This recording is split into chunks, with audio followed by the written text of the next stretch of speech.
Hey, what's up, everybody? Welcome to the Sully Squad. We got a special edition tonight. We got special guest, Union striker Chris Donovan's going to hop on with us in a minute or so here. So we got a lot to get into. We're going to get some Union talk. I know, Diego, that's near and dear to your heart. Yes, it is. I'm actually super excited about that. Finally get a little bit of Union talk on my Sully Squad podcast. So I'm looking forward to it. Yeah, so I got, and then we'll get into some flyers, possible process 2.0, and we got a Red Hot Phillies team. So, all right, I got my usual cast here. I got Mr. 6 for 6, Diego Bianchi. What's that? Is that the Uruguay? Is that Uruguay jersey I got you? That is Uruguay. Let's go. Yeah, I put it on. Won the championship. Sub 20 yesterday. Let's go. All right, it's Mr. 6 for 6, Diego Bianchi, and then I got my man Sean Killer Kilrain below him. What's up, Sean? How you doing, man? Good, man. Hanging in there, man. How are you guys doing? I'm doing pretty good. We got to bring the energy tonight because my man Fuji had something come up last minute, so we're missing Fuji, the man who usually brings the energy. So we got to step it up for my man. You know what I'm saying? Yep, definitely. All right. So listen. So without further ado, we got Union striker Chris Donovan hopping on with us. Hey, Chris, how you doing, man? Good. How are you? Thanks for having me on. Yeah, no, it's our pleasure, man. No, I really appreciate you taking the time, especially after that. I'm sure it was a long flight coming from the West Coast. Yeah, it's always tough, and we got stuck until the morning. Usually we leave after the game, but our pilot got sick, so we have to have a different crew and leave in the morning.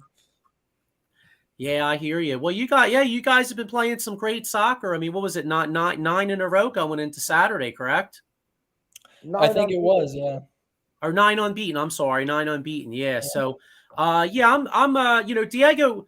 Admittedly, Diego's our soccer expert, but I'm trying to get into it a little bit more myself, and a lot of it from my son. My little guy's 9 years old, and he's just getting into playing soccer. I just had like a kind of a question for you, like how old were you when you realized like soccer was something you were really into?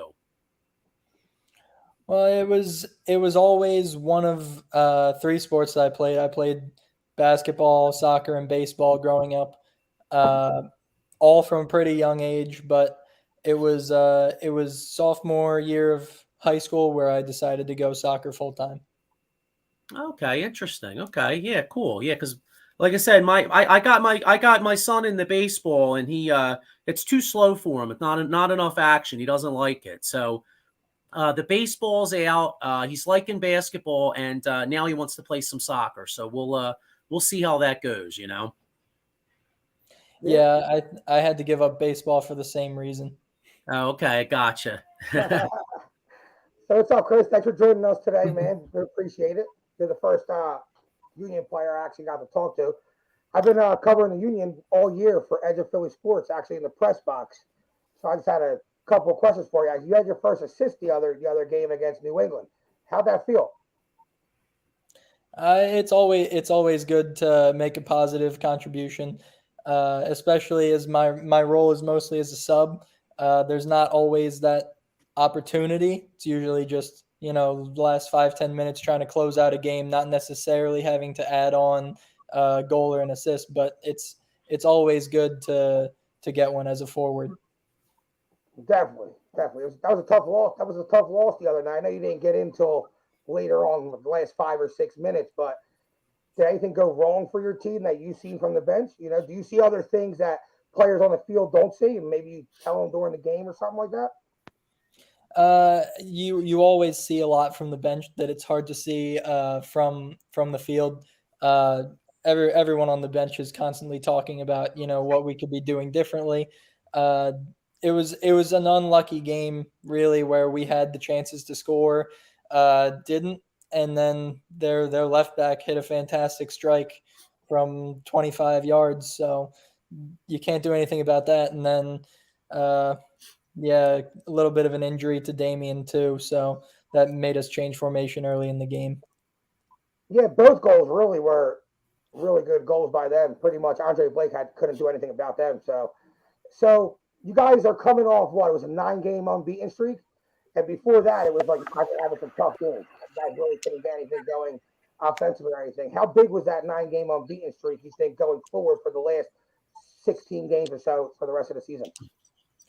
It was really big. One of the main goals is we talk about games in 5-game blocks, and it's important to take 10 plus points from each 5-game block. And from we started doing that when Toronto came. So from those 5 games in that stretch, we actually took 13 points, and then we're about to play the 5th game of our next stretch. And so far, I think we've taken 9 points. So we could still take 12 if we win our next game.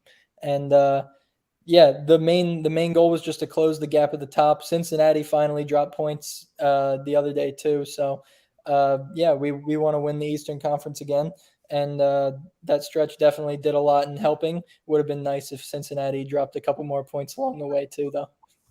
Yeah, just this week dropping points would have been nice to get some more.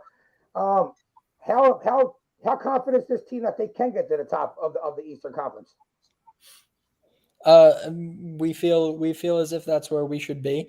We definitely had a little bit of a slow start, a lot of injuries picking up in the early part of the season where we were playing in multiple competitions. So it's always something that is likely to happen with just all the extra added minutes. And then yeah, if we do what we're capable of doing, we should have no problems being at the top of the conference by the end of the year.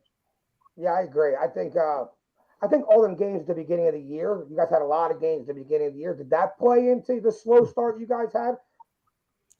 Definitely, and we have a very strong and set first 11 that we like to go with, and it's a formula that works really well for us. And when you're doing that every 3 days for 2 or 3 months, there's going to be fatigue, there's going to be injuries, stuff like that. So it was just a little bit. It's going to happen, you know. Right. Exactly. Hey, Yeah, maybe you guys can have that 2017 Eagles next man up mentality, right?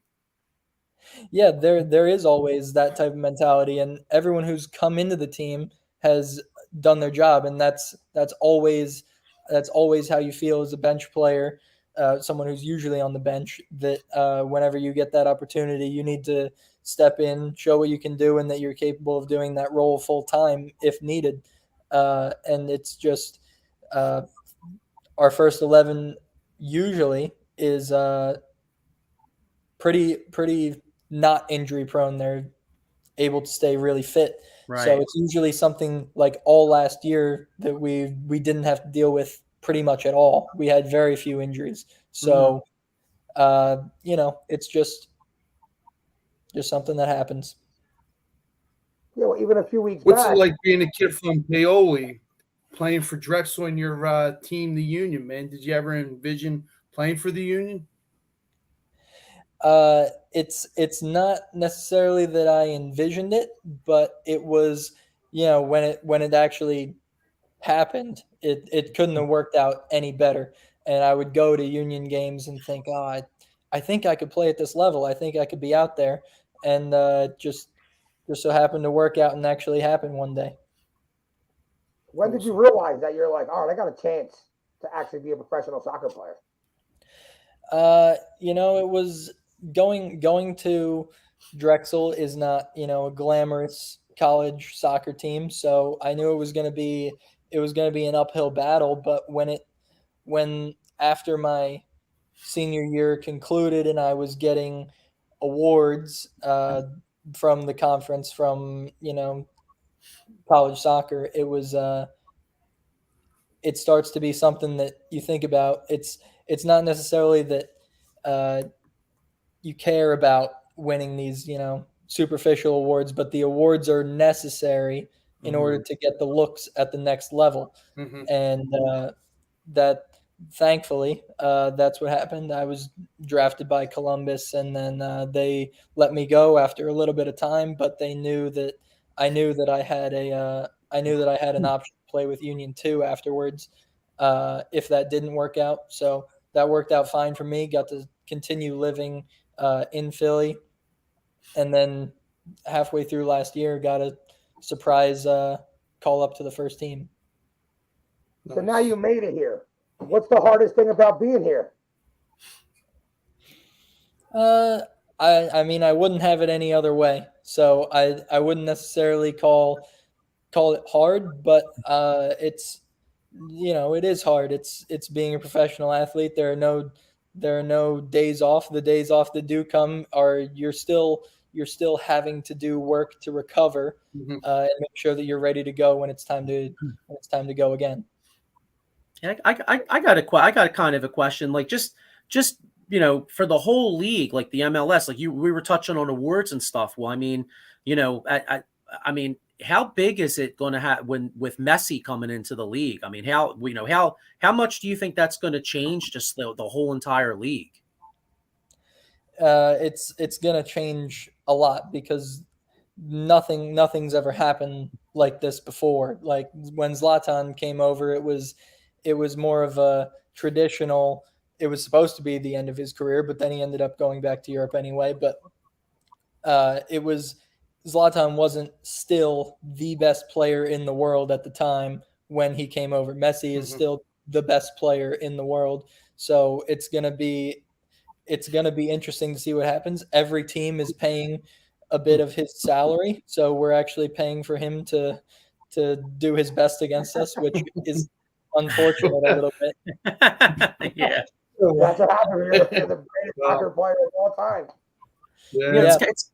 It's kind of funny. That almost reminds me of Moneyball. There's a scene in Moneyball where like Billy Bean's in there. He's talking to Dave Justice, and he's like, oh, you pay me $6 million to hit this ball, and he's like, no, Dave.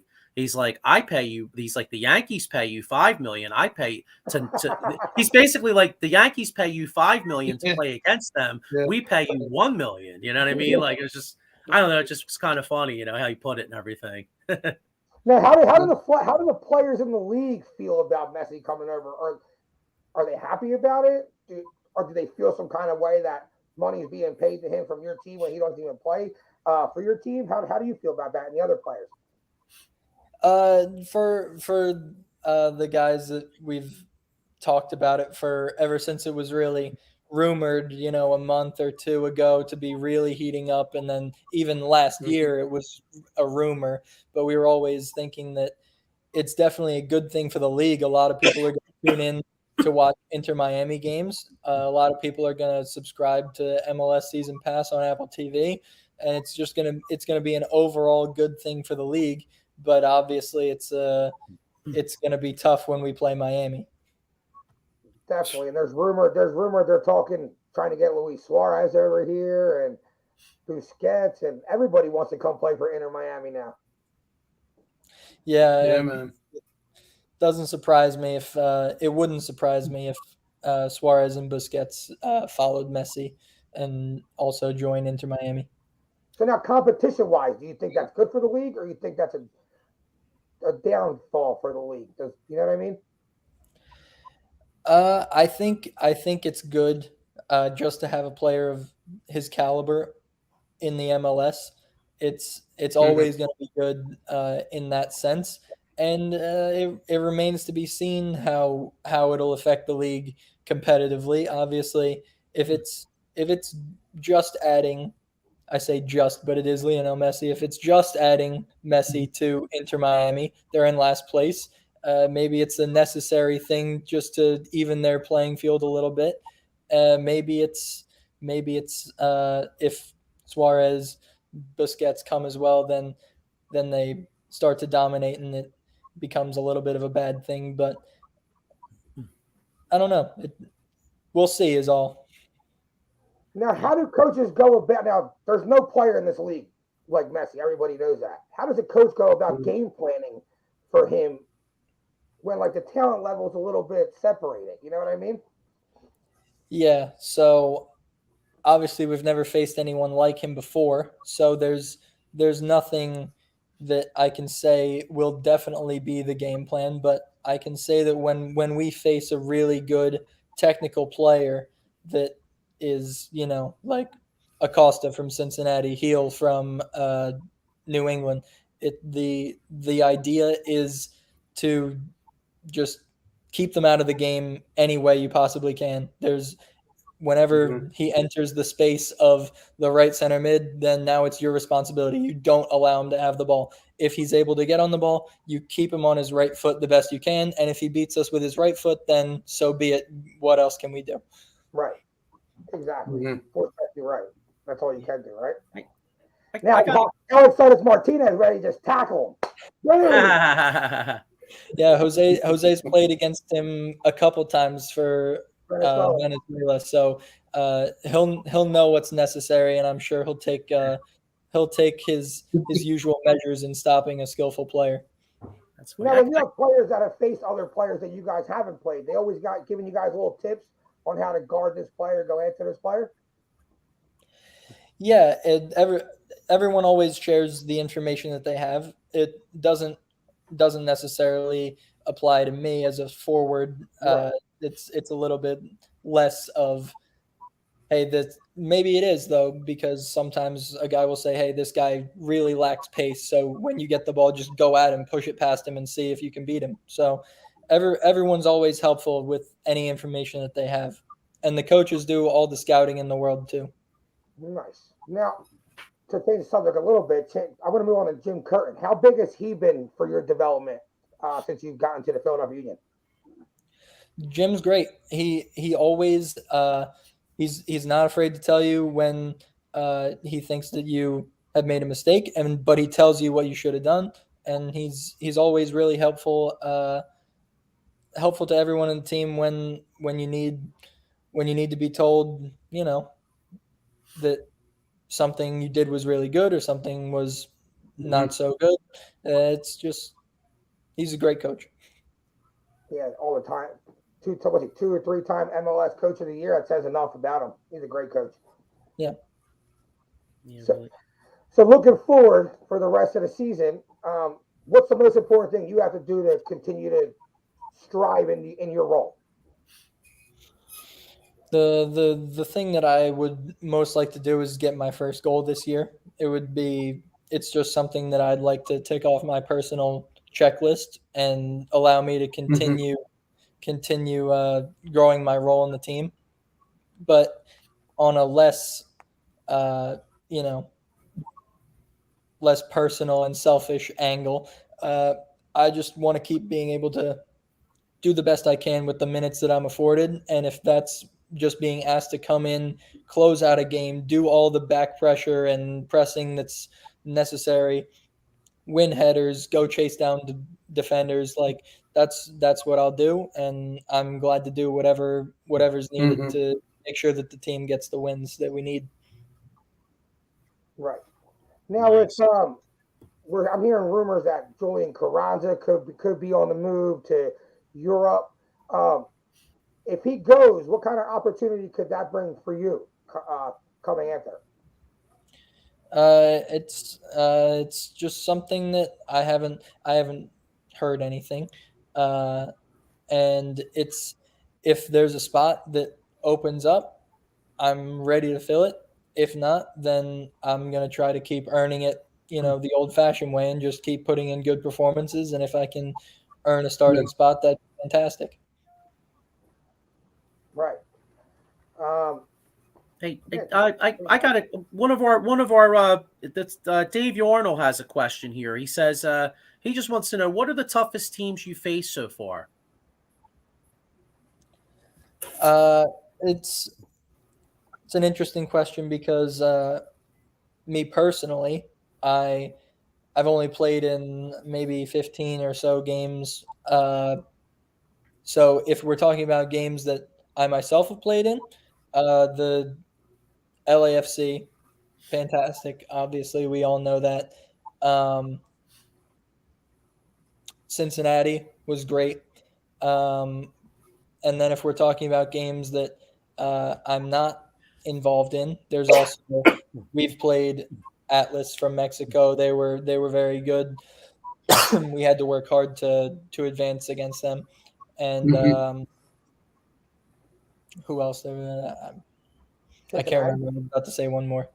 Yeah. Hey, was there a particular guy in the league that you like, that maybe you really watched, or a guy you were really excited about playing against? Like you were like, wow, like I've watched this guy for years, and like, I'm not going to say, obviously not in like an intimidating type way, but a guy that you were like, wow, I can't believe I'm on the field with this guy I was just watching, something like that.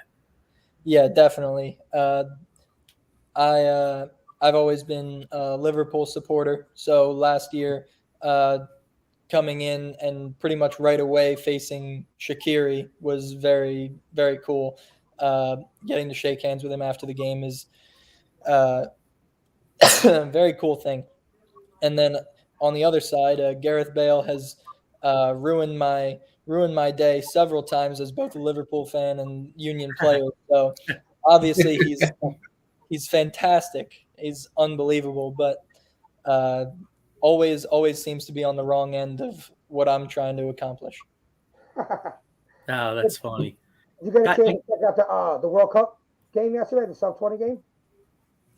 I did not know. Oh, I was gonna say Uruguay. I watched. I watched when Uruguay beat the U20 Americans, though. Well, that hurt me because I was born in America. My dad was born in Uruguay, so I always have a pride for Uruguay. But that game hurt me because I'm American till the day I die. So I was Yeah. rooting for us. That hurt. Well, I Plus, was the rooting. two Union guys on the team make it hurt. Make it hurt. Three Union guys on the team made it hurt even more with Sullivan, Craig, and McGlynn. So that made it hurt even more. Yeah, exactly. We were all rooting for those guys to, you know, bring home a trophy. That would have been really cool. Yeah. Well, listen, Chris. I really appreciate you taking the time, man. Thanks for hopping on with us, and best of luck with the rest of your season. Thank you. Absolutely. Best of luck. Maybe I'll catch it the next game I'm at. I think it's July 15th or July 20th. I'll be back at the press box. So maybe I'll catch you in the locker room after or something. All right, awesome. All right, man. Have a great night. Take care, man. Best of All luck. right. Thanks, dude. Thanks Thank a you. lot. See ya. Hey, that was pretty cool, man. That was Yeah, awesome. man.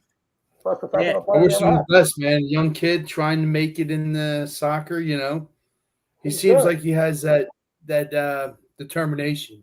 Yeah, well, he's out Kick there ass young. and take names. He's long. So He's long. He makes good runs. So hopefully he gets an opportunity to really show yeah. what kind of player he is. Well, just like you said, you got to work hard, and it sounds like he does have a good work ethic. So sky's the limit for him. You know what I mean? Definitely. So wish him the best. Yeah, and that's the first time that I've ever talked Union. So I learned more Yeah, about the Union in the last 10 minutes than I knew. So that was actually really interesting. yeah. How about it? The show, that's the most they heard about the Union for the last forever. Well, Hey, it's it's all what good. It's Union. all good.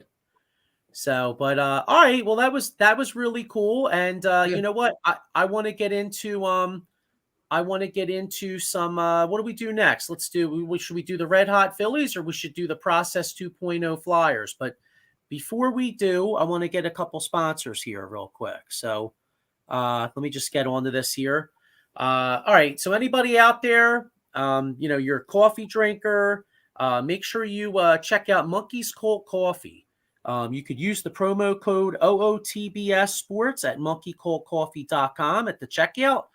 The owner, Matt, donates 10% of each sales to the National Pediatric Foundation at nationalpcf.org. So not only do they have great coffee, but, like I said, 10% goes to a great cause. Anybody out there with any legal problems, make sure you call attorney Big Al or Jason Fine. Slip and fall, workers' compensation, personal injury claims. Looks like Denver Nuggets are looking to win the NBA Finals. So Miami Heat fans that joined, back in 2010 when they signed LeBron and Chris Bosh, and they were, maybe they've been on the bandwagon ever since. You might have some splinters hopping off that wagon. So make sure you call my man Jason Fine. He's got 3 offices in Philadelphia, one in Philadelphia, PA, Cherry Hill, and Pittsburgh, PA. Here's one more here. We got one of our hosts, Ken Fry. Here's a Not Your Average Janes. It's for a good cause. As you can see here, they're looking for donations and sponsors to help cover travel and equipment for the upcoming year. And oops, here we go. My bad. And here's all the shows on the Out of Box Network. So make sure you check that out. So, all right, you know what? Let's one more thing. Let's Philly Sports Trips got a couple trips coming up. They got what? They got one going to Washington October 29th. Yep. Another one going to New York October 15th. Another one going to Tampa September 22nd to 26th. So if you guys are looking for the best trip around, check out Philly Sports Trips, phillysportstrips.com, Facebook, all that good stuff. Check them out. Yeah, and I know I'm definitely going to the one in Washington. Me and Fuji are definitely going October 29th. So anybody out there, we're gonna be getting nice and banged up and having a good time. So I know Philly Sports Trips does it right. That's for sure. So but they actually have trips for every away game, Diego. Yeah, they got the Rams, all the games. I was just all those Johns. Yep. Every one of them Johns. So how many you got? 8 or 9 this year? We got 9 road games. 9 road games. You got 9 possible great trips to make. Check it out. Yeah, fly with the Eagles. Hopefully the Super Bowl champion Eagles this year. Hopefully. Yeah, definitely. So all right, want to do Red Hot Phillies? Let's do the Phillies. We'll touch the Flyers later. No one cares about the Flyers. I'm starting to kind of care about the Flyers a little bit. I got to admit, but not care. Nothing excites. You know what's funny? So nothing excites me more than having a direction, and the fact that they finally have a direction. I feel like the last since 2010, I feel like I've been watching like the Andre Iguodala Sixers, except with the Flyers. You know what I mean? Like now they're gonna have. Hey, you know what? Hey, tear that John down, trade everybody. But what do you think about the trade? I love the trade. All right. So what was the trade? It was a first rounder, 2 second rounders, a prospect, and then what? 2 throwaway contracts. Scott Walker, a goaltender, and a goaltender, and a defenseman. 3 players. So, I mean, the players. I feel like the players just throw in players. They're not much potential. Them 3 picks. I want a first and 2 seconds for Ivan Provorov in a rebuild. That's a great move right there. Yeah. Tear it down. Tear that John down, dude. They should answer the phone call, make phone calls on every single player on the roster besides, I'm going to say, Carter Hart. Well, they're taking phone calls for Carter Hart, as we were talking. So Carter Hart. Wants to be off from Carter Hart. I feel like that's a move that could set us back. What you think? But you got teams like Edmonton, Dallas, Arizona. He's facing 50 shots a game. We put no defense in front of him. How do you know if a goalie's real? He was amazing until he got to the Flyers. Every stage of his career, amazing. Then he gets a Philly, he can't play. I don't think anybody's saying he can't play. Swedish. Yeah, it's not. Well, wouldn't he be a piece you rebuild around, Joe? It's not like he's an old guy you move on from. Wait, what did you say? I couldn't hear you. You can get picks for him, right? But to build a young team, don't you need a cornerstone player to build around? This kid has been a cornerstone player his whole entire carear. Hey, listen, I'm giving him away to try to find another cornerstone player to build around. Listen, I'm not advocating to trade Carter Hart. I'm saying they're going to listen on everybody. Like my point is, when it comes to Hart, I kind of agree with you. Like unless I'm getting blown away with an offer, but for I'm probably going to hold on to him because he is only 24 years old. But by the flip side, though, if somebody did offer me, say, 2 or 3 first-round picks, maybe a really good young defensive prospect, maybe an offensive, like if I'm getting a really good offer, I may consider it only because the Flyers feel like they have good depth in that position in the minors. I mean, they got Erison, they got that Russian kid. I know it might be a year or two before he comes over, but they, the Russian kid they like. And if they're not going to be ready for 2-3 years anyway, and they like some of these other guys, it might make sense to get some assets. That's all I'm saying. I wouldn't be in a rush to trade him either, because you could be making another Sergei Bobrovsky trade. Right. Look at in the Stanley Cup Finals right now. That's what I don't want to do. That's really what I'm looking at. You go move on. Same thing we did with Bob. We're like, he's done, right? And then look at him now. He had a great run. I mean, they're probably going to lose to Vegas now, but they were an 8 seed. He was on fire the whole entire playoffs, and is a stud. If they keep going, let's go, Bobrovsky, maybe you're not in a rebuild. Yeah, you know who I would trade though, even though he's a really good player. Konechty's the guy I would sell high on. 100%.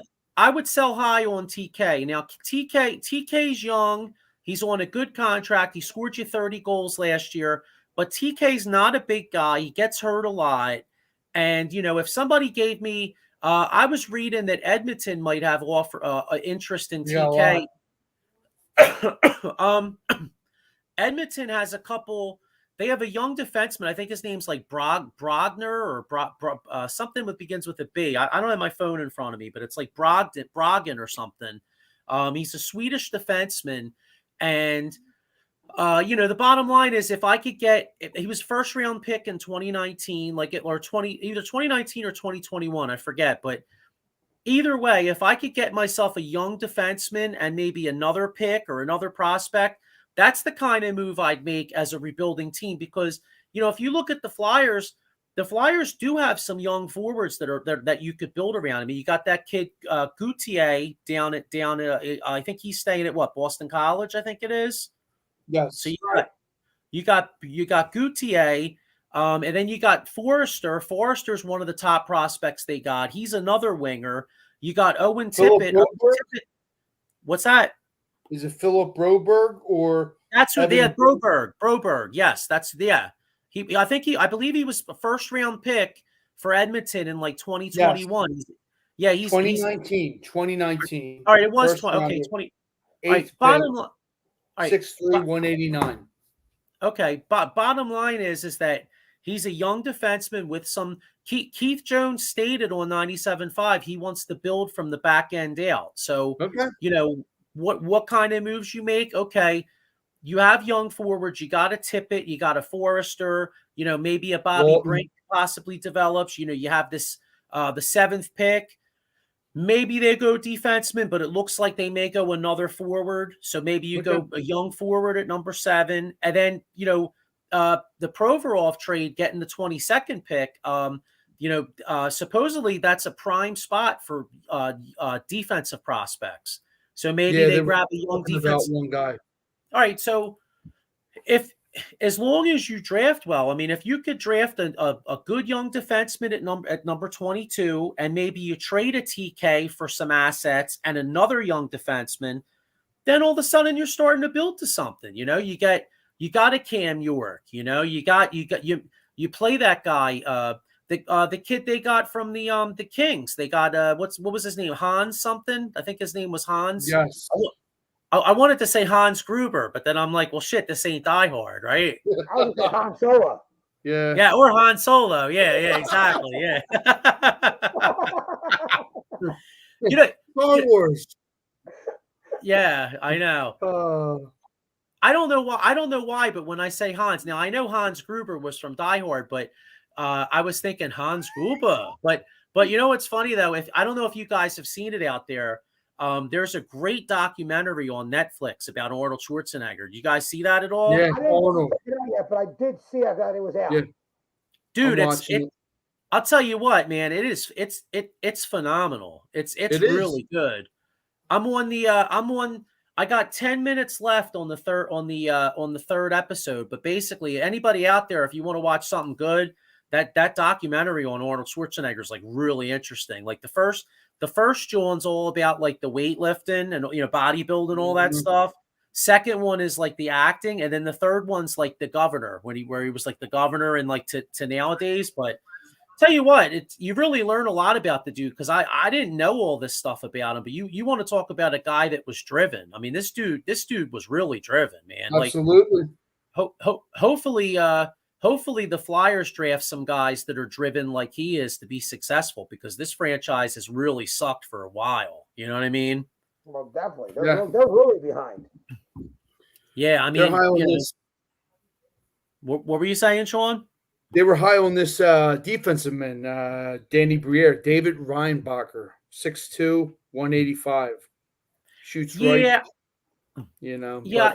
but that's in the I saw that. I saw that. The only thing that makes me nervous about a guy like him, if you pick a guy like him at 7, he's supposedly like the classic, like, good defenseman, like stay at home type dude, like solid player. Like, yeah, dude, I don't want a solid player at number 7. I want a difference maker. You know what I'm yeah. saying? Get the solid player at 22 if you can. I agree. You know what I mean? A playmaker, absolutely. You need someone who has the potential to be a star. Where you see something in him, you're like, all right, he could be a star. That's what the Flyers are missing. They have no one where like really puts any pressure on the other defense in a scary way. You know what I mean? With his skating and his amazing shot. Like, they don't have a player like that right now. I feel like they're missing someone like that. It amazes me that the Blackhawks got the number 1 pick, and we could, like Joey's always been saying, Connor Bedard, but that ain't it. No, whose fault is that? It's the Flyers' fault. That's the Flyers' own fault. You want to go win games at the end of the season. You wanted to hire John Tortorella, who it's true. You knew at the beginning of the year that hire, he has his guys playing tough all the time. So he's going to win games that he shouldn't win. And that's exactly what John Tortorella did. Yeah, Well yeah. I remember like January, and maybe it was like December, late December, January, February. I forget, but sometime around then, the Flyers were playing halfway decent, and I remember I was saying, "Damn, they're winning too many freaking games." And I know Pat Bernard, he was sitting there saying, "Oh, the Flyers are playing good, blah blah blah." And I was like, Pat, this isn't a good thing, bro. I was like, these wins mean absolutely nothing. And now, fast forward, 6 months later, the Flyers are picking 7 in a 5-player draft. I mean, don't get me wrong. I think they're going to get a really good player at number 7, but the guy you get at 7 could be equivalent to the guy that's picked at like 12 or 13. The top 5 picks are pretty much consensus. Right. So they already, I applaud them for what they're doing going forward. Like, I really like the Keith Jones hire. I really like the Briere hire. I love Briere's first trade. He thought outside the box. I think he did a great job on this trade, making a 3-way trade. But the bottom line is they should have done this shit last year. True. Right. But I mean, this decision to fully rebuild should have been made last year. And then they should have brought in a coach that's a rebuilt coach. You know what I mean? They shouldn't have brought in a coach that wins games that he has no business winning. He's not a first-round pick. He's not that kind of coach.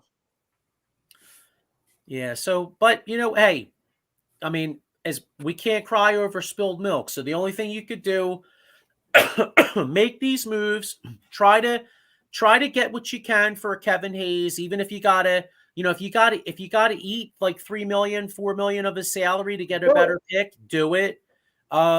Couturier. Now you're not going to get anything for Couturier yet because he's coming off a major injury, but if I'm a Flyers fan, if I'm Flyers management, I'm praying to God that Couturier comes back, shows he's healthy, plays extremely well for the first half of this year, and maybe you get a contending team around the trade deadline wanting a forward like him that plays 2 ways. Because if you get a healthy Couturier right around the trade deadline, he would be the kind of guy that a cup contending team would love to add, because he can. He could score goals. He could kill penalties. I mean, Couturier could be a hell of a player on a good team. We're just not here. He's a hell of a player. He just can't stay healthy. Yeah. Right. Yeah. We just got to hope he can. You got to hope a Cam Atkinson can come back. Maybe he shows something. I mean, you're not.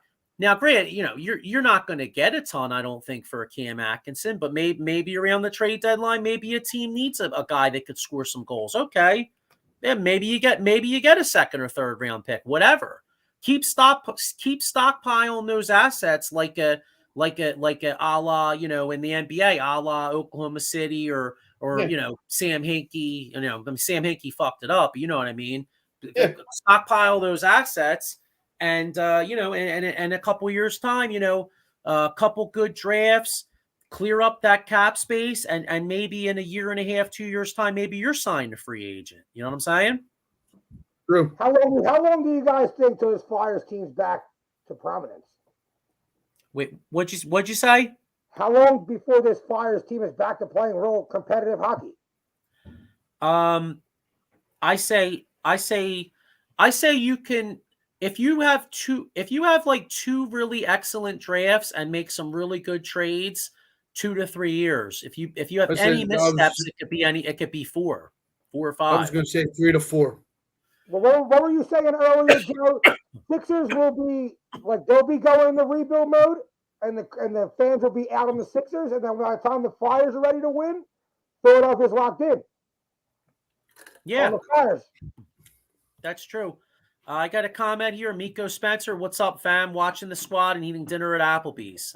Cool. Thanks for checking us out. Thanks, dude. Every time I think of Applebee's, I think of couples retreat. You ever see couples retreat? Yes. All right. Remember, he's like, nobody wants to go to Applebee's alone, right? You're a real fuck up if you got to go to Applebee's by yourself. You know what I'm saying? Yeah.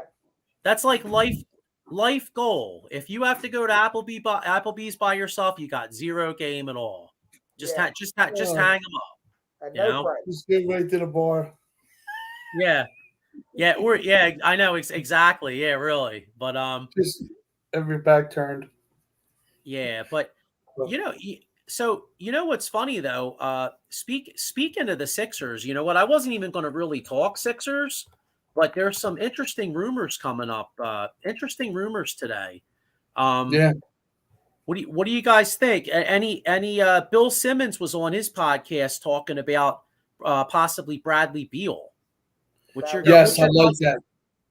Yeah, well, you know what I liked? I liked the fact that he was talking about getting Beal for Tobias Harris's contract and a couple pick swaps or something. Now I do like that.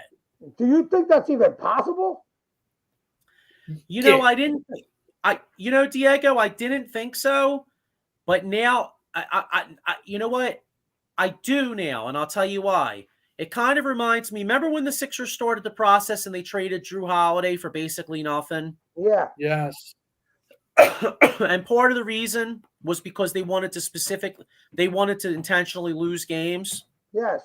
Okay, well, Bradley Beal has a no trade clause. And in 2 to 3 years' time, Bradley Beal's going to be making over $50 million, okay? Washington Wizards can't even make the playoffs. They got new ownership, new general manager. Yep. So if you think about it, from a Wizards perspective, they're not going anywhere with Bradley Beal. So if you trade Bradley Beal, you get Tobias Harris's expiring contract. You're out of that contract, plus you pick up another asset or two, and you literally just start a rebuild, and you free up all that cap space. Okay. I would do it 100%. Absolutely. If you think it's a real possibility. I think it might be, and the other thing is too, here's the thing too, Bradley Beal holds all the cards because of that no trade clause, and him and. You know what's weird? You know how we always say Embiid never recruits anybody? Well, yeah. Bradley Beal's like one of the few guys he's good friends with in the NBA. Right. In fact, Embiid was trying to recruit him a couple years ago before they got hard. We wanted to get him, yeah. Now, what do you guys think about Fred VanVleet opting out of his contract?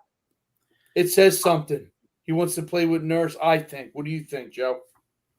I do too. I just don't know how we get him. I mean, the only way we could get him is if I saw a few Tobias Harris possible trades where like you could possibly peddle Tobias Harris to a team like Detroit and pick up the kid from Bagley from Sacramento. I mean, not Sacramento. You know what I mean? Sacramento drafted him a couple years ago.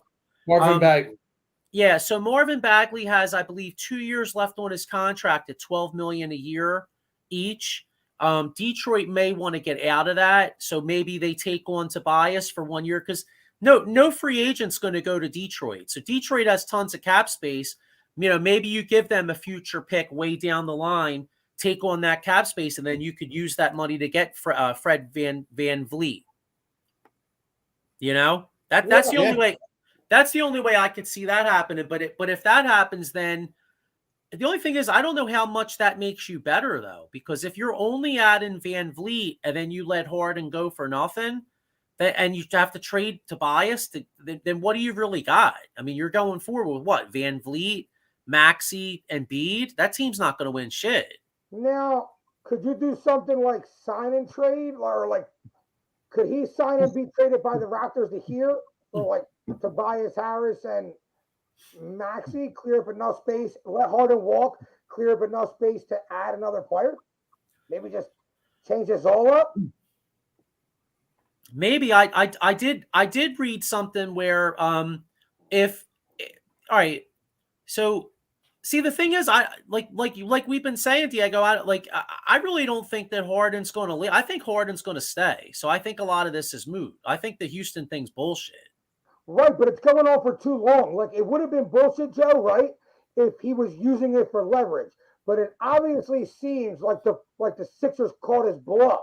So, and everyone knows that. So why is that rumor still out there? That Harden's picking between Houston and Sixers, because it doesn't give him any more leverage anymore. Well, check this. God.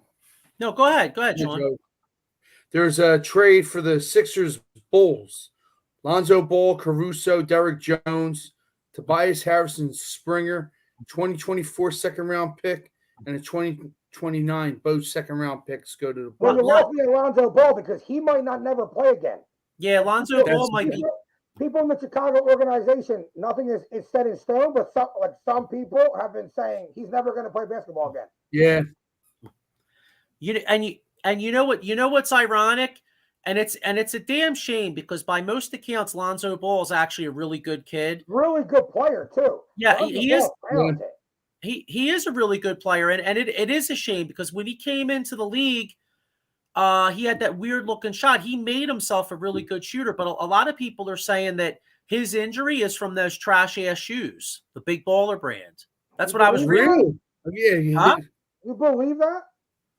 Well, it could have been somebody that's just hating on his dad. No. I'm not saying it's. I heard the same exact thing. I wouldn't put it past them. Like, really. I don't know if I do, but I kind of do because these athletes all wear great Nike shoes and stuff. And then Adidas, Nike, yeah, New Balance, shortcut and everything, making a trash ass shoe and all them jumping on your knees and shit. That can't be good for you. Hey. His brother doesn't even wear his own shoes. He wears Puma. So that says something, like you're saying, Joey. Yeah, well, he's probably like, Dad, I love you, but these shoes are trash. I'm not wearing the big bars. It's like wearing Bobos. Yeah. That'd be crazy. You know? Yeah, I mean, imagine your own shoe ruins your career. I know. He got it. Well, hopefully his pops hopefully his pops invested some money and stuff for him because it is a damn shame. He should have made the Jordan Nike deal. He really fucked that up. Yeah. You know? Would you do this trade? Sixers and Pacers, Buddy Hield and a 2023 first round pick for Tobias and Jaden Springer. Would I do it? I drive him to friggin' Indiana. There you go. But I don't see that. That doesn't make any. Wait a minute. But we don't have a first round pick to trade. So who's making up these trades? Like, you mean Indiana's giving us a first round pick? Yeah. Yeah, I was gonna say we can't. Yeah, they're giving us. Yeah, Buddy Hield in the first round pick. Indiana's not going to do that. That sounds like a little kid making up trades. Why would Indiana do that shit? I mean, well, they're going to trade Indiana's like late lottery. They're not going to give up their first round, and they're not that good, so they're not going to give up their. I mean, think about it. They're not going to trade like the 10th pick, or I don't even know where they're picking, like 12th or 13th. They're not going to do that and Buddy Hield for Tobias, who they're going to have for 1 year. That doesn't make no sense. Unless they really like Jaden Springer. But I mean, that kid showed some potential. But I mean, there's I could run down the street and see 5 Jaden Springers. You know what I mean? Like he don't show anything special yet. Absolutely. Although round this team out. What's that? How do the Sixers round this team out and get to the championship this year coming up? I don't know. In my opinion, I think we need a 3. Because we keep talking about Van Vliet and getting a guard, but in reality, you look at this team. What they need is a real 3. There's no 3. I know the problem is though. There's no. I don't know where you get a 3. I mean, all right. Here's one for you. As much as we love Maxey, what if there was a way you could get a Zach LaVine somehow? What if there's a way you can? That's what I read an article about that. Would you do that? Yes, he's exactly the kind of guy they need. Sixers aren't the Sixers. You look at the Sixers. The reason the Sixers can't beat these teams, we have like with Boston, we have nobody to guard Jaylen Brown. We have nobody to guard Tatum. What's that? We have no perimeter defense. Every time a switch comes, there's a player on the court that can be mismatched. Maxey, going back years ago, a lot of years ago, JJ Redick. Like there's always a player on the court. You notice when the Heat are on the court, you can't really gain a huge mismatch. Even Duncan Robinson, who's not a great defender, is still a tougher matchup than going up against Tyrese Maxey. Yeah. Switching on to James Harden. We needed someone like a real 3 where up at the top, you go up with that real perimeter defender, Embiid, and whenever you try to switch on one of them, you got a good athlete to pick up Tatum, to pick up Jaylen Brown, so on and so forth. It's like remember the water boy where the kicker was going to kick the ball and he's like, "Who's going to be my bitch?" Yeah, right. That's like the other coach when he looks like the Sixers. He's basically like, "All right, who's going to be my bitch?" All right, it's Maxey. And then before it was JJ Redick or Marco Bellinelli. Exactly. He's like, "All right, who's going to be my bitch?" But when are we going to have a starting 5 where you can't get a mismatch? When you're playing Denver, you can't get a mismatch. When you're playing the Heat, you can't get a mismatch. Same with Boston. Like it's always a tough defender. Even if Boston has to switch on Brogdon on you, Brogdon can D up. I know. So, Brogdon's a tough ass scorer. I mean, he reminds me of kind of like an Andre Miller type dude. Yeah. Mako Spencer, big baller brand costs more than Jordan's. It's insane. LaMelo balls, Pumas cost $80. I have a pair. And then I got one more. Cost like $300 a pair or something like that. Yeah. Miko Spencer here. He says, I think you need a forward shooter and to complete the court that plays D as well. Yeah, that's the problem is though, that's like the hardest thing to find. Like where do you find, where the hell do we find an athletic 3 that can shoot, play defense? Oh, you know what? Teams like Miami Heat find them in like a Cody and a Cody. Mm-hmm. You know what I mean? Like undrafted guys. Yeah. A guy was out the league. J. Cole, the rapper, called Caron Butler, an assistant coach on the Miami Heat. Said, "Yo, I got this kid down here. He's balling. He's putting in man work. You should give him a shot." Miami called him up, gave him a shot, and that was history. He was on his way out the league. You know who I'd like to take a chance on, but he's only a restricted free agent. I've been saying this for the last couple of years, and it could be a waste of time because he's already been with he'll be on his 4th different team. I still would take a chance on a guy like Cam Reddish. I know, just on a change of scenery type, John, just because, desperate times call for desperate measures sometimes. And Cam Reddish, maybe he's got an attitude problem, whatever, but the dude was like the 5th or 6th pick in the draft. I mean, yes. I'm not saying that would work out. And believe me, I'm not sitting here advocating that Cam Reddish is going to be the move to get us over the top. I'm not going there, but I'm saying though, the Sixers are in a position where they got to take a chance on somebody like that. Cause we need more athletes on this team. Definitely. There's gotta be, my man Daniel House, he just wasn't it, man. I'm sorry. We got to. He'll be back for you. Yes, he will be back, but we need better than that. You know what I Maybe mean? a dunk or two out of him this year again. So, but I mean, I don't know, dude. It's just Sixers are just man. We tanked all these years, and I feel like we're like in purgatory. It was a waste. Bro. I mean, I don't know if it was a waste because you got one of the best We centers did get of all Embiid. time. You got one of the best centers. You got one of the best players I've ever seen play basketball ever. Right. So, was it a total loss? No, we could have not drafted Embiid. You know what I'm saying? It still sucked. There was no guarantee that we were going to get better just because we didn't process.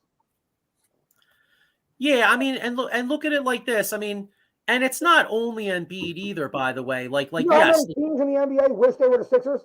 right. That's what I'm saying. Like this, like we only look at all the picks we screwed up, like the Markelle Fultz and the Okafor and all that stuff. But a lot of these teams miss picks. But even Ben Simmons, like Ben Simmons looks like a chump now, but he did get us James Harden. And you could say what you want about James Harden. James Harden had a hell of a year last year. I mean, the dude averaged 21. He led the league in assists. I mean, the two-man game between him and Embiid was almost unstoppable. It's just unfortunate that we lost in the second round again. But the bottom line is, though, I mean, James Harden did have a hell of a year. It's not like he always does. you know what I mean? Like it's not like he's a scrub. It just didn't work out at the end. No, but he always has a really good year. You say about Ben Simmons, he's getting jacked. Oh yeah, well it's the typical joke. It's the typical Ben Simmons summer videos. Yeah. Miko Spencer, I'm hearing Dinwiddie and Finney Smith ones out of the Nets. Thoughts? Yeah, they're nice players, but they're not really fits on the Sixers. Really, I mean they're not. I mean I wouldn't mind having those guys in the rotation, but like we have, I don't know how we would get them, and yeah. Like if you could give me if Dinwiddie and Finney Smith were both there for free and you're like, yo, you could add them, I'd be like, yeah, I'd love to have those dudes. But we really have no way of adding them. And I don't think they're not enough difference makers with what we'd have to give up. You know what I mean? Yeah, that's not doing enough for us. No. Doesn't solve anything. We need like I don't know. We need a bold move, like a brat, but I like the Zach LaVine, like you said. Bro. The problem is though, if you went out and got a Beal's only 6'3", Maxi's like 6'2", you'd be horrible defensively at the guard position.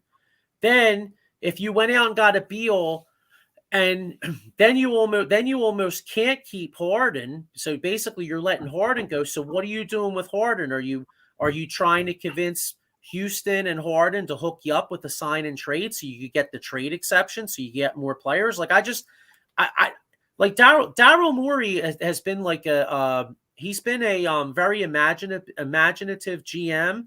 Well, he's gonna have to basically do the best amount. He's gonna have to be like a David Copperfield with this friggin' offseason. I mean, he's gonna have to be a magician because I don't know how he's gonna do it. You know what I mean? Like I mean, Diego, like I couldn't agree more. I don't really know what ideas he can do, really. There isn't much. There isn't many ideas he can do. They got their hands tied.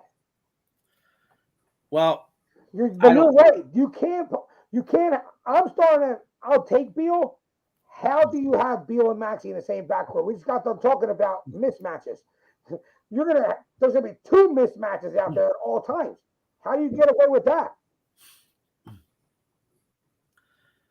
well, I mean, Harden's not a great defensive player either. But he's still 6'4", though, 6'5". You know what I'm saying? He's still a little bit like James Harden gets you 9 boards. That's true. And how do you get all them triple doubles? James Harden, he's one of the most triple doubles of all time. So I mean, he gets you boards. That's 7 or 8 boards a game you're losing, and you ain't making it up with Bradley Beal and Maxey. That's true. Harden. I mean, Harden does have a little thickness. I mean, Bradley Beal's a little light in the ass. He ain't getting no boards.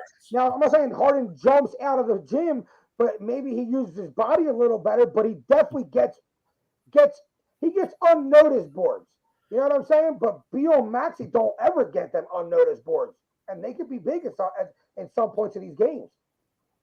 True. Yeah, that's true. I mean, you go down the stretch against a team like Boston in like a 102 game with a minute and a half, 2 minutes left. And if Boston's getting 2 or 3 offensive rebounds and extra possessions, that's the difference between a game 7 win and a game 7 loss, or game 6 win, whatever. You know what I mean? Exactly. So I mean, so all right, well, we'll get more into the Sixers in the coming weeks. We do actually have for once a red hot baseball team. well, Phillies. What I say last week, I was like, they're going to start tearing it up right now when the wet weather starts to break. Here we are in June. They're hitting that ball. Well, how ironic was it? Last week we were talking about Trey Turner, and Rob Motti hopped on right when we were talking about Trey Turner. Remember, the next day he's like, "What did I tell you guys about Trey?" It just so happened that was the night that Turner broke out. What did he hit, like 2 bombs or something that night? Yeah, right before Rob Motti came on, I was like, "Don't worry about Trey Turner. It's not even hitting season yet." You know what I mean? And then he went off. Yeah. So, It's baseball, dude. 52 games into a year, and this fan base was losing their mind. Relax. And we know the people who are panicking. You just can't hit the panic button like the three of us said. It's a long season. June's here, and the balls are going to be popping, so now, enjoy it. Aaron Nola worries me. Yeah, he you know what, though? It's a shame. You're right. Absolutely. He worries you. It's a shame. Like I think we said it before. The supporting cast doesn't give it to him. But like you said, it's all on Nola. But if you're an ace, sometimes you win a 1-0 game. Yeah. He can't win a 1-0 game because he always has a 3 or 4 run inning coming.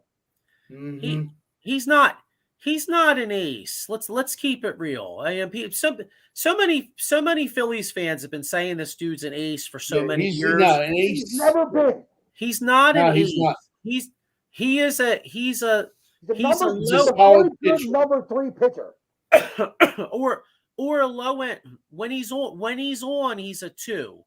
In reality, he's a low end 2, high 3. That's what I'm saying. If you put him on the Atlanta Braves or some of these teams that have some really good pitchers, he's like their 3rd starter, 4th. You know what I mean? And he's great at a 3rd and 4th starter. But this team needs a number 2, a real number 2 every night. Well, I'll tell you what. Props to Taijuan Walker because he started off really, really shitty. I don't have the numbers, and I sent you guys the numbers. I don't have the numbers in front of me. 1.69 ERA in his last 5 starts, something like that. Yeah. He's whatever it is. He's pitching really well. He pitched a really good ball game yesterday. I kind of thought, the team's won 7 of 8, so I don't want to sit here and criticize the manager when the team's won 7 of 8. But again, I gotta keep it real. It's a moot point because they won yesterday. But Rob Thompson sometimes has way too quick of a hook for some of these guys. I mean, Taijuan Walker was at like 80-some pitches yesterday, and Rob Thompson takes him out, which didn't make any sense to me because they have a bullpen game tonight. So you got a guy that's dealing, you know what I mean, in a getaway day, like the Dodgers. Yeah. He could have, to me, I'm sorry, you try to get your guy another inning at least. You know what I mean? But it's a moot point. They won. I'm not going to. How long has Rob Thompson been in this league? 30 years. A long time. Yeah. He's been an assistant pretty much his whole entire career. Yeah. He got the opportunity last year. He took us to the World Series. It's hard to be down on him, because everyone fell in love with him during last year's run. But in reality, he's proven that he's an assistant. To me, he's not a major league. He's not showing you his head coach managerial skills. You're right. He's playing assistant. There's too much. Yeah, I mean, and I don't want to kill them because they're playing good ball, but there's too much of this analytics bullshit. Yeah. It's too much like not gut feel. It's like, oh, Joe Girardi. He was Joe Girardi's assistant. Joe Girardi went off analytics. Yeah, well, Yep. Why was he his assistant? Yeah, well, the just got to difference. get off the analytics and play ball. Yeah. All right, analytics goes into baseball. Everyone knows that. But there's a point in time that comes, you go, I'm going to go against the analytics. It's like gambling. Exactly. Sometimes you win. Yeah, exactly.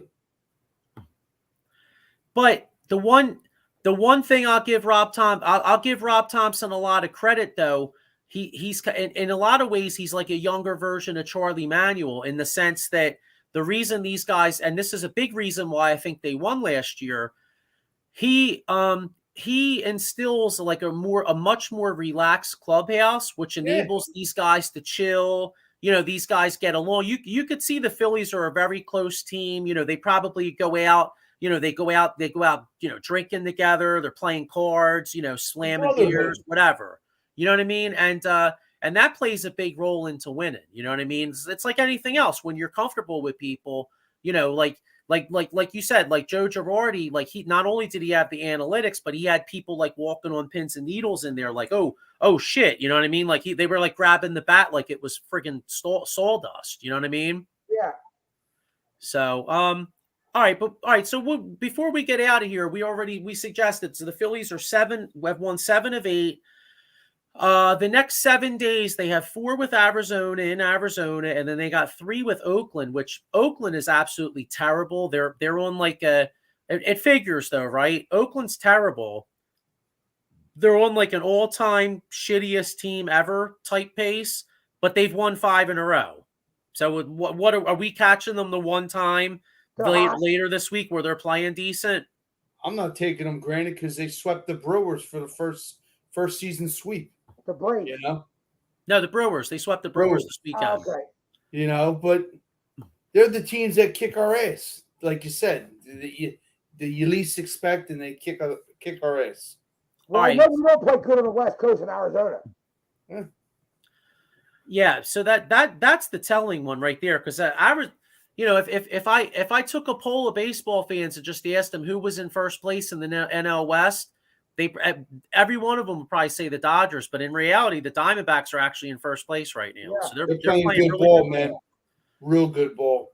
All right, so 4 against Arizona, 3 against Oakland. 4 against Arizona, 3 against Arizona. Oakland. So 7. Then all right, so we play 7 games until we do this show next week. How are we doing this week? 4 and 3. All right, I would take 2 in Arizona, and you take 2 in Oakland. Okay, I think I would take that. I'm hoping for 5, but yeah, I would take 4 and 3. I'll go right with you. I'll say 4 and 3 because the Phillies have really struggled on the road so far this year. So yeah, I mean, if you tell me I could go 4 and 3, I think I'll be all right with that. Yeah, I'll take that. What do you think, Sean? 4 and 3. I'm with you guys. I agree. And 4 and 3, I believe, puts us right at 500 a week from tonight. I think we're a game under 500. So 4 and 3 puts us exactly at 500. Now, how many games will that be in? 60 games in? 62 games in? Something like that. Yeah. Well, 500 through 62, that's not bad. No, I think and you got to figure it's hitting season. Walker's pitching well. You got another hidden factor. Suarez, his last 3 outings, has pitched much better. They need Suarez, So you win 60 to 65% of your games remaining. You're looking at 90 wins, 95 wins. That gets. I feel pretty good, at least. I mean, especially with the 3rd wild card, I feel pretty good that we're at least going to get into the playoffs. Yeah, I'm confident. Yeah, I agree. I'm still confident. I've been confident on this team. I didn't lose my confidence because it's not hitting season. Now, if they have a really bad rest of June, then I'll be very worried. But it's looking like we got off to a very good start. And by the way, if you finish with the way the playoffs are shaping up, if you finish 6, believe it or not, finishing 6 actually is probably better than finishing 4th or 5th. Right. Because Okay, because if you finish sixth and the last wild card, you play the winner of the NL Central. Well, the NL Central is mediocre as shit. It's either going to be like right now, it would either be Pittsburgh, Milwaukee, or Cincinnati's behind, but they're a good young team. But I like our chances of going to Milwaukee or Pittsburgh and taking 2 or 3. Okay. So I mean, I could see it, and then if you finish 6, you play the 2 seed in the second round. You don't play the 1 seed. So the bottom line is so say the Braves finish as the number 1 seed. Well, if you are the Phillies and you finish 6, you take out the NL Central. I mean, I know I'm going way ahead of myself, but I'm just saying. Okay. But like we did last year, where we took out St. Louis, took out Atlanta, then you play, then somebody upset the Dodgers. Well, I could see a similar scenario. You see the Phillies. I would hope you could finish 6th, take out whoever wins the Central, and then you play either Dodgers or Arizona, which obviously would be tough. You know what I mean? I'm not going to lie. Or it could be Atlanta. I mean, it depends on who finished second. But right. But anyway, I guess the thing is just play up to hitting season, get in the playoffs, and like last year, anything can happen. Exactly. All right, and speaking of playoffs, we're going to get out of here real quick. NBA Finals, Game 5. Is there a Game 6, or are they getting high up in the Mile High City tonight? They're stoned. What's that? They're getting stoned tonight up there. All right, Denver wins. Yeah, it's over tonight. All right, Sean. Yeah. Okay. Yeah, unfortunately, I was hoping Game 7, but don't look like it. All right, and then NHL. Think, what's that? What do you think? Oh, I think Denver wins. I think the series is over. Yeah. In fact, I don't even think it's going to be. I know Miami's got a ton of heart.